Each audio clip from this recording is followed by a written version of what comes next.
So I wanted to say some words about the very rapid trajectory of some of OpenAI's large language model products and the changes that they're making in the world.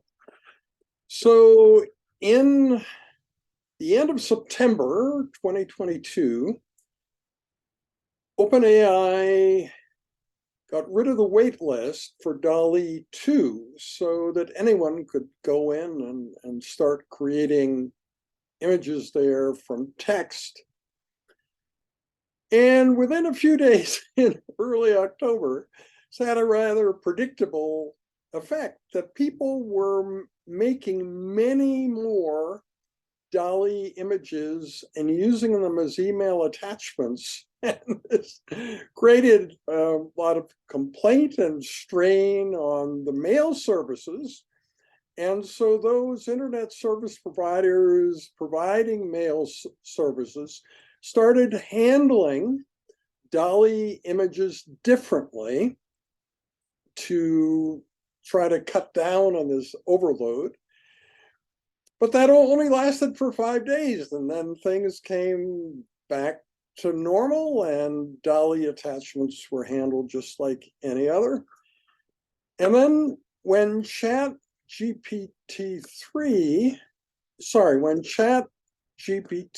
was released on November 30th, it took only 5 days for it to reach 1 million users. And you can see how that compares to other similar metrics. And so how did journalists then handle this? Well, we can compare the Atlantic and the New York Times. And you'll see it's actually a tie as I see it. So initially, the Atlantic, at least I was aware of their publications first. I don't know if they really were out of the gate quicker, but their first two articles were easily understood, but wrong. The first one said that ChatGPT is a toy, and if only Sam Altman would tell us what it is and what it's for, then that would solve everything. But we're really confused about that. They seem to have no idea of the mainstreamness of this. And having Sam Altman explain what it is and what it's for was just not necessary.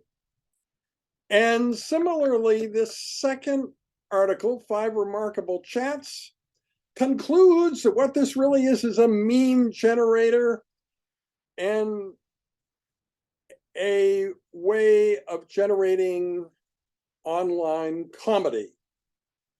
I think that's also not accurate.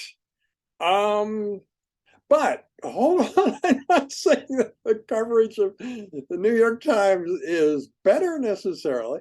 So there are 6 articles in the Atlantic in December so far, and 8 from the New York Times.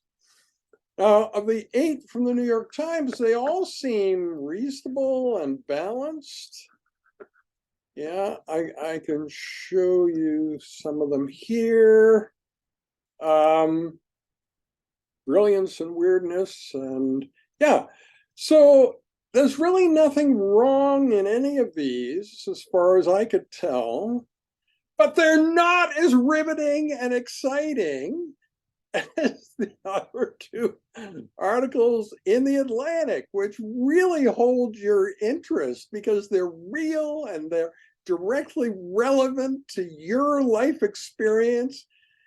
Probably all of you have taken high school English. And so this is a high school English teacher talking about what a game changer ChatGPT is. And there's really no going back.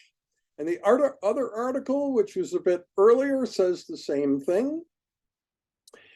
So I I just think that it needs to be realized. Although I've talked in almost lyrical poetry about long-termism, and I've had projects that have gone 31 or 34 years, and yeah, but this is an instance where important things are happening in 5-day periods, and you need to kind of structure your approach to take that into account. If you don't pay any attention for 5 days, you may miss the entire phenomenon.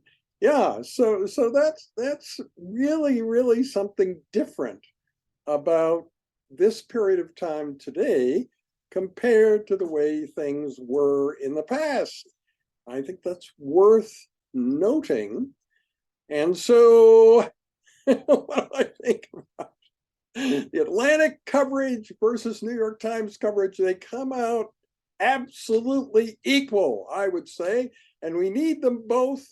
And what about being wrong? I pointed out that the first two articles from the Atlantic are wrong. Well, being wrong has a certain charm here because ChatGPT